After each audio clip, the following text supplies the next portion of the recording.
On December 31st, 2011, Cable One dropped WGEM and KCTV. We were not able to reach acceptable terms for continued carriage, and as a result, if you don't reach agreement by midnight, December 31st, you have to take the channels off. Many in the Heartland have complained, and KTVO is hearing your complaints.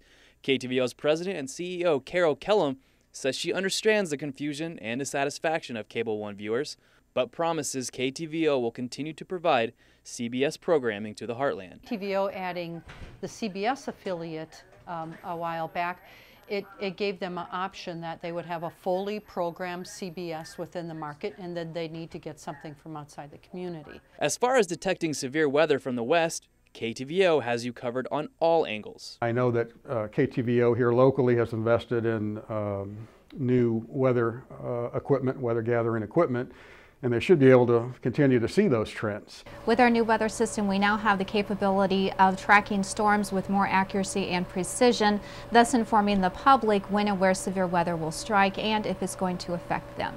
Chief fans across northeast Missouri and Iowa are also concerned about losing their beloved Kansas City Chiefs, now that KCTV is no longer being carried by Cable One. Good news, Chief Nation. The Chiefs will return in 2012. We are committed to the Kansas City Chiefs. They're our home team in this area, and just like we did in this last season, anytime CBS was carrying that game and giving us that option, that's the game we took. Also in the works, Cable One is working hard to provide a high-definition NBC station so the Heartland can enjoy Super Bowl 46 in high definition.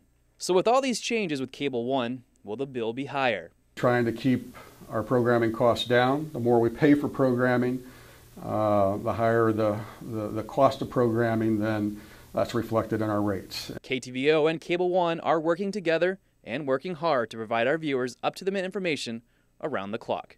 Chris Curtis, KTVO News.